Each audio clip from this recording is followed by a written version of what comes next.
अरे सुनती हो? हाँ, क्यों नहीं सुनूंगी। बाहरी थोड़े ही हो गई हूँ, माना बालों में सफेदी आ गई है, आंखों में चश्मा चढ़ गया। पर सुनो जी, कान मेरे बराबर सुनते हैं। अच्छा बोलो, क्या कह रहे थे?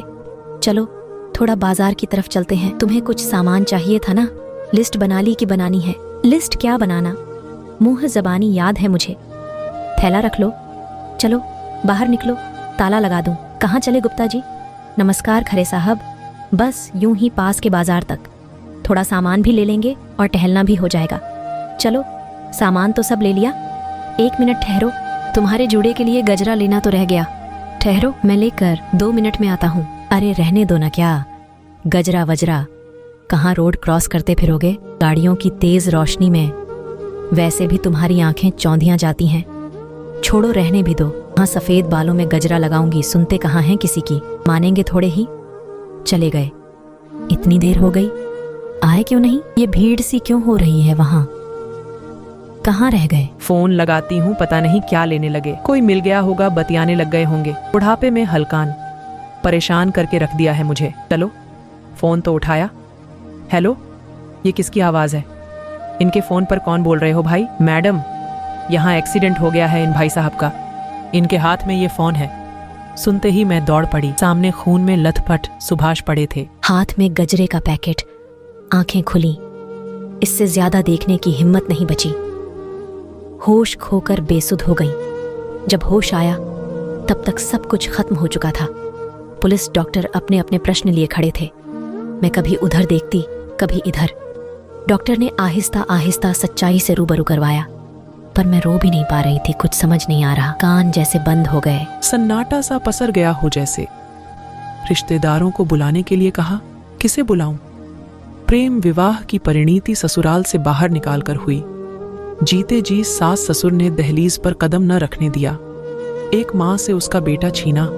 ऐसी बद्दुआ दी उस माँ ने कि माँ बनने का सौभाग्य भी न मिला। भाई के आग्रह पर उसके बेटे को गोद लिया, वो भी स्वार्थवश। अपने सपने पूरे करने विदेश गया तो वहीं का होकर रह गया। भाई की साजिश समझ आई, पर क्या करते, वक्त गुजर गया, हम कुछ न कर सके। सुभाष अपने जीते जी नेत्रदान का संकल्प ले चुके थे। उनकी मर्जी अनुसार उनके नेत्र एक नवयुवती को लगाए गए। वो ऑपरेशन के पहले अपने पति का हाथ थामे मुझसे मिलने आई। पैरों में झुकी तो कलेजे से लगा लिया। अलग सा स्पर्श लगा, जोर से भींच लिया और आंसुओं का शैलाब बह निकला। मेरा पता, फोन नंबर भी उन लोगों ने ले लिया। पड़ोसियों और दोस्तों की मदद से सब काम हो गए, पर मैं स्तब्ध सी हो गई। दिमाग ने काम करना बंद कर दिया। कोई कुछ खिला जाता तो खा लेती, वरना शून्य में देखती बैठी रह जाती। सोचती कोई तो ऐसा रिश्ता होता जो बिल्कुल अपना होता। जिनके पास रिश्ते हैं उन्हें कदर नहीं। मैं तरस रही हूँ और मेरे पास मेरा कहने को कोई भी नहीं।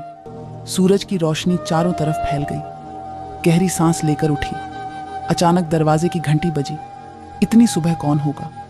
काम वाली को तो हटा दिया, क्या करवाऊं उससे काम? कौन है? कहते हुए जैसे ही दरवाजा खोला तो पहचान नहीं पाई। सामने एक पति पत्नी खड़े थे। दिमाग पर जोर दिया तो याद आया, इसी लड़की को सुभाष जी की आंखें लगाई गई थीं। उसकी आंखों को हसरत भरी नजरों से देखते देखते आंसू बहते चले गए। दोनों ने मुझे प्यार से बैठाया, आंसू पोंछे, पानी पिलाया और बोले, आपने हम दोनों को जिंदगी की सबसे बड़ी खुशी दी है। इस खुशी के लिए रमा ने बहुत लंबा इंतजार किया है। हम जानते हैं आपका और हमारा न खून का रिश्ता है, न कोई भी संबंध, पर हम एक नया रिश्ता बनाने आए हैं। वो रिश्ता है माँ और बच्चों का रिश्ता बनेंगी ना? आप हमारी माँ दोनों आशा और उम्मीद से मेरी ओर देख रहे थे। न कैसे कहती, सिर हाँ में हिला दिया और दोनों को गले से लगा लिया। समझ गई, ईश्वर को भी तरस आ गया मुझ पर। तभी जीवन की संध्या में अपना कहने को ऐसे मधुर रिश्ते में बांध दिया। अचानक मेरी आंखें किसी ने बंद कर दी। देखा तो अनु और ओमी खिलखिला पड़े। दादी कहाँ खो जाती हो? चलो, मम्मी पापा खाने पर आपका इंतजार कर रहे हैं। और मैं चल पड़ी अपने बच्चों के साथ। रिश्तों की हमेशा कद्र करो, किस्मत से मिलते और बनते हैं। इनके बिना जीवन अधूरा है। इन्हें पूरी निष्ठा, प्रेम और आत्मा के साथ निभाओ। तो दोस्तों, ये कहानी आपको कैसी लगी?